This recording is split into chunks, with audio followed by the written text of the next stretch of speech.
This video is sponsored by Brilliant.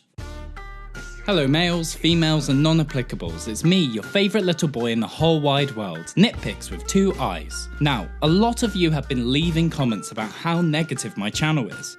Since a life-changing experience involving a cup of tea and a woodpecker, I now fucking hate negativity and I want it to die. So I've decided to make my channel a safe space free from all negativity. To compensate for my long slew of content where I mostly shit on Netflix shows, I've decided to make it up to you by giving you a top 5 list of my favourite shows that are currently on Netflix. I'm going to start out by telling you that Uncle NitPix is recommending shows for you to watch. I'm not giving you an objective list of the best shows of all time, I'm trying to show you the hidden gems. Obviously Breaking Bad, House of Cards, Stranger Things, Rick and Morty and Kevin James's Never Don't Give Up are excellent, but if you had any sense you'd have probably watched them all by now. Also, not everything on this list is a Netflix original, they can be any show that is currently on Netflix. These shows aren't ranked in any order of preference, it's just random, but they are all quality. So, let's start with the fucking positivity.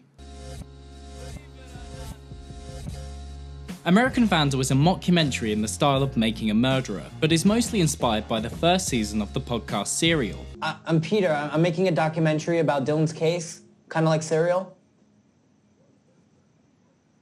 That's a terrible idea. The show aims to answer one key question. Did delinquent Dylan Maxwell spray paint 27 dicks on cars belonging to high school faculty members? Everyone seems to think he did. He's a known pranker, dick drawer, and has been subsequently expelled for his alleged involvement. But Peter, a high school filmmaker, isn't convinced and sets out to uncover the truth. With each new bit of information that's slowly revealed about the characters and the events of that day, the plot thickens into a clotted pancake batter of comedy, intrigue, and genuine emotional stakes. I'm Dylan Maxwell, and this is bread facing.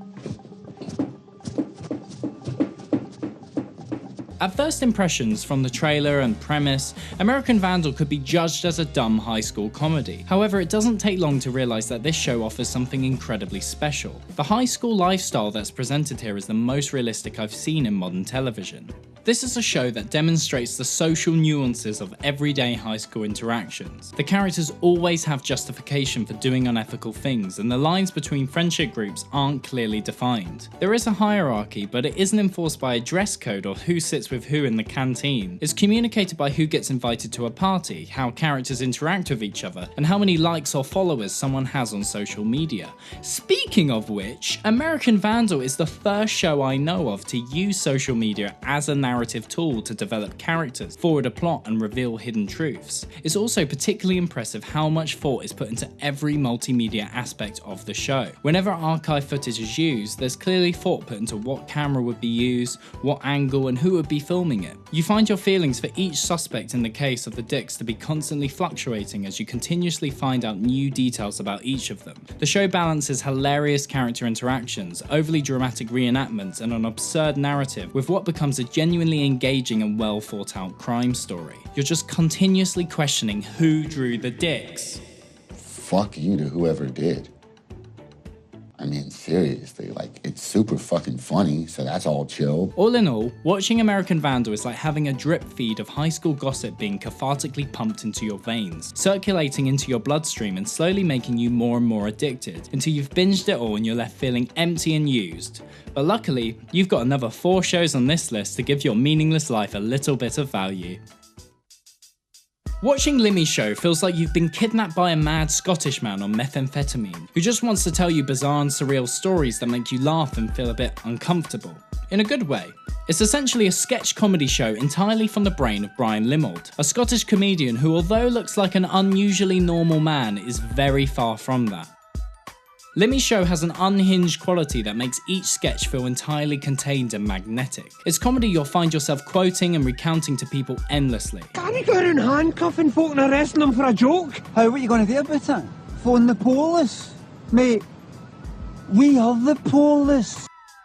There isn't a standard format or structure to a sketch in Limmy's show. It can be a mere few seconds or it can be lengthy with multiple scenes and characters. There are reoccurring characters such as Dee Dee, a paranoid stoner, often caught up in preposterous delusions, such as going to space in a cardboard box, or he might theorise that the objects in his kitchen come alive like Toy Story when he's not in the room. No, I'm not saying that my kitchen actually does come to life when I leave, right?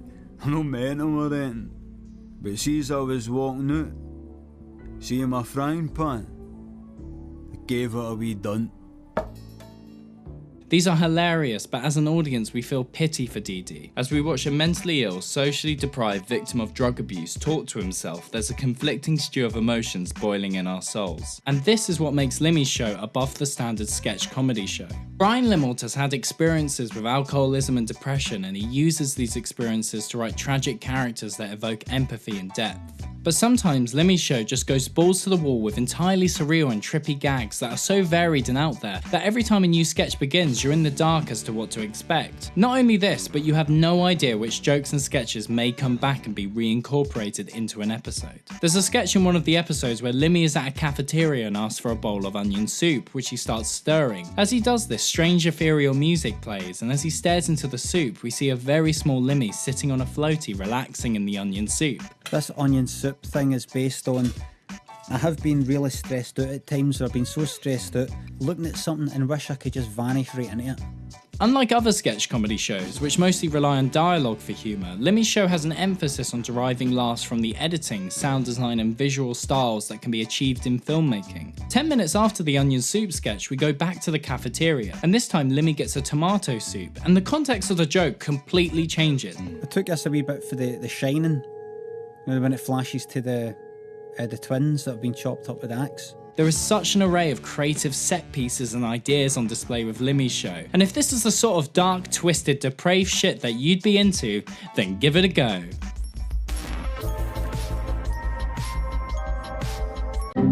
Okay, it's time to address the elephant in the room. Due to regional distribution rights, Netflix looks a bit different for every country. I really tried to make this list as global as it could be, but some of you will find you can't watch some of these shows on Netflix in your country. Dirk Gently's holistic detective agency is available to everyone outside the US. But to make up for it, here's some honourable mentions that are available to stream in the US right now. Why am I doing the honourable mentions halfway through the list? Because I like to go one step beyond. Chef's Table, this guy took the idea of cooking and flipped the concept on its head. James Acaster's Repertoire, he only went and did the best Netflix stand-up act since Kevin James. Wild Wild Country, do you like a good doco? Here's a good doco. Luther, it's a crime drama that's not formulaic and boring. Aside from series 4, stay right away from that. First three though. Toast of London, oh look, more surreal British humour. Are you sensing a pattern yet? At first impressions, Dirk Gently's holistic detective agency can feel quite jarring and disorientating, as it doesn't attempt to try and ease you into its schizophrenic childlike world. However, if you give this show the time to charm you, you'll be swept away by one of the most unique television experiences available to you right now. All these chaotic and quirky aspects that may originally ostracize you are exactly what makes the show unique. Why did you attack us? We didn't! How do you know who we are? We don't.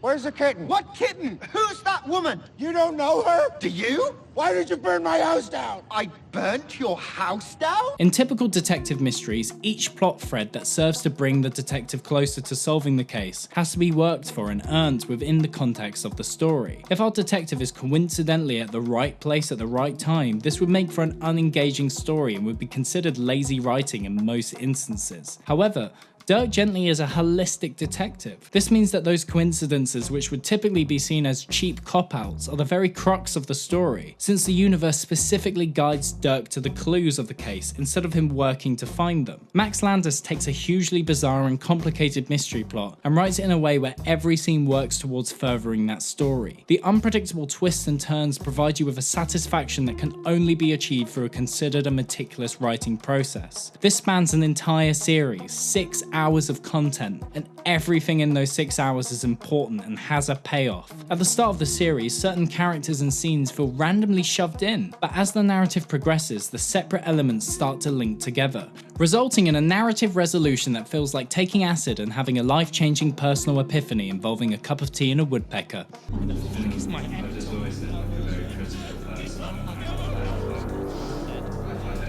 Where are my babies? Where are my fucking children? This overarching narrative is impressive, But what's more impressive is the level of skill that goes into the individual scenes that make up Dirk Gently's holistic detective agency. The dialogue is witty and is brimming with intricate characters. Wait, you called my parents? We're the police, Todd. We investigate shit. That's what we do. However, there is a catch when it comes to Dirk Gently's holistic detective agency. Due to the reasons I mentioned earlier, the viewership wasn't high enough to warrant a third season of the show. You'll grow to love the characters and the world they inhabit so much that you'll be in a constant misery fantasizing about what could have been. So I don't recommend this show if you are vulnerable or haven't yet gotten over Firefly.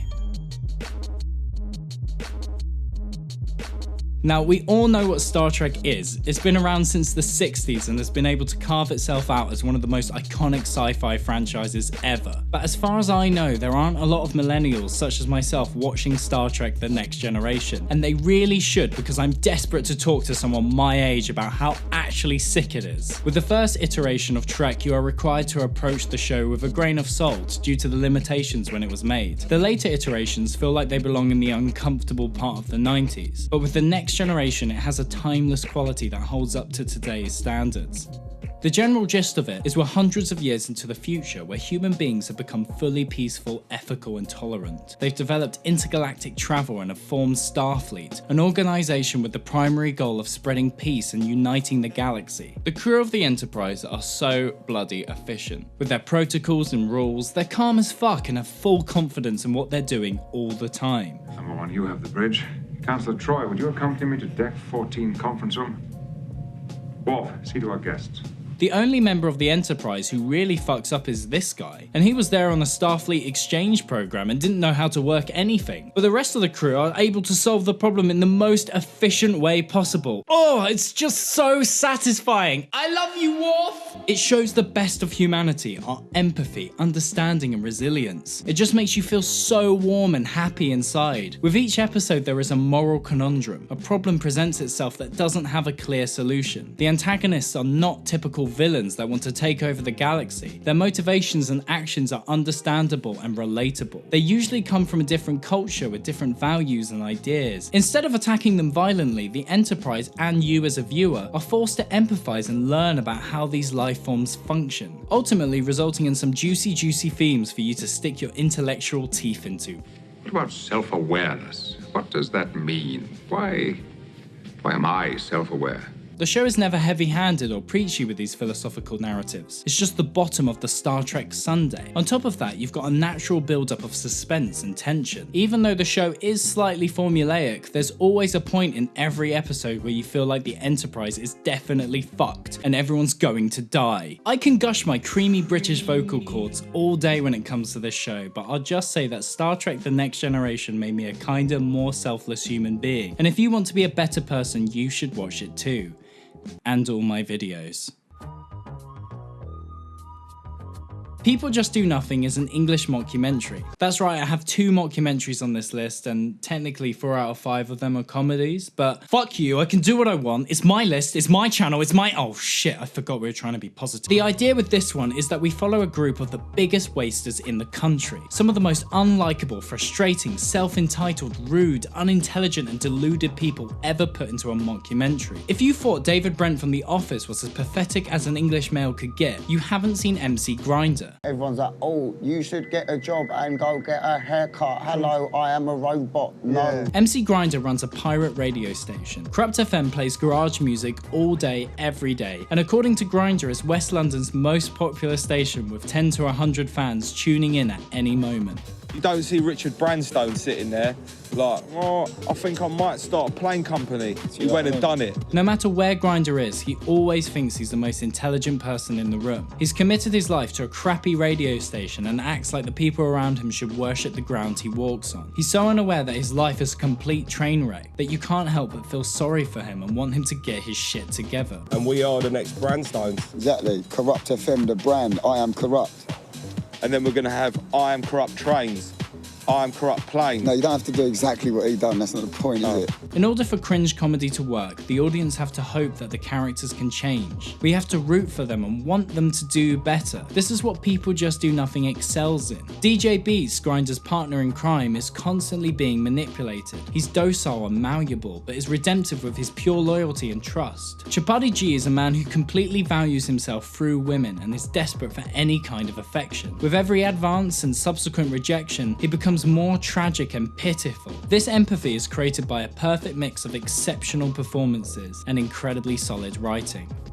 With English cringe comedy shows such as This Country, The Ali G Show and I'm Alan Partridge, they can often feel very episodic. But what makes People Just Do Nothing different is it has a strong narrative continuity that flows from one episode to the next. At times the show feels like a straight up drama, with each scene progressing the overarching story further. Additionally, the ensemble nature of the show means we have multiple subplots all running simultaneously, which contains key moments of overlap. Different combinations of characters can produce a wide variety of hilarious set pieces. Just like real people, the character's status and behaviour will change depending on who they're with and in what context. This keeps the show fresh and engaging, as it gives characters you're familiar with brand new dimensions that you didn't know existed, and makes your butthole cringe in brand new ways that you didn't know existed.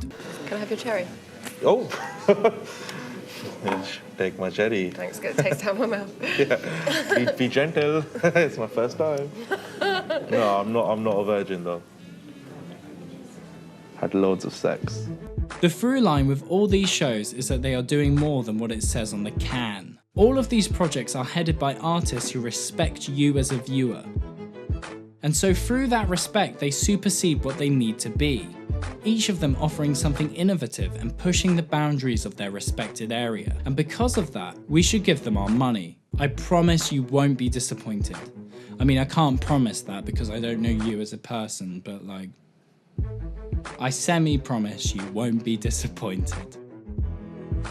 But if you're triggered that I didn't mention a show that you like, then how about you tell me about it in the comments and I'll give it a watch. Also, make sure to subscribe, pummel the like button, and share this video with a mate if you learned something new. But if you didn't learn anything new from this, then I have something a little special for you, my child. Brilliant is a fun, interactive, problem-solving website which allows you to push yourself in a whole range of ways. There's only so much you can get from sitting about watching videos, my man. The best learning is active learning, and that is exactly what Brilliant is about. Brilliant teaches you to think like a scientist by guiding you through problems. They take complex mathematical and scientific concepts, break them up into delicious bite-sized bits where they present clear thinking in each part and then build up to a sexy conclusion. I mostly found myself gravitating towards the logic puzzles because in my own deluded world I like to think I could be Sherlock, using logic and deduction to solve problems. Needless to say, I was awful to start with, but I did get better. But maybe you're more of a computational biology kind of guy, or maybe you're the sort of lady who loves to dabble in number theory. Cheeky! Either way, Brilliant will for sure have something for you. So why don't you sign up for free today at brilliant.org/nitpix, or follow the links in the description below. Also, to sweeten it even more for you, if you're one of the first 200 people to click the link, you'll get 20% off the annual premium subscription. So help out yourself and help out the channel by giving Brilliant a go. It's legit brilliant.